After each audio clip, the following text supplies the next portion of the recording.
ওমন রমজানের ওই রোজার শেষে এলো খুশির ঈদ।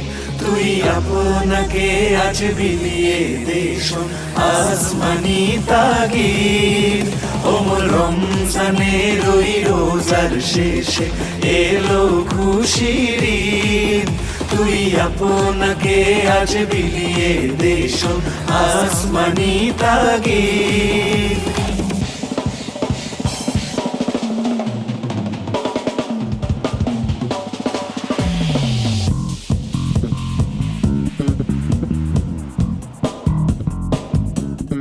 Thank you.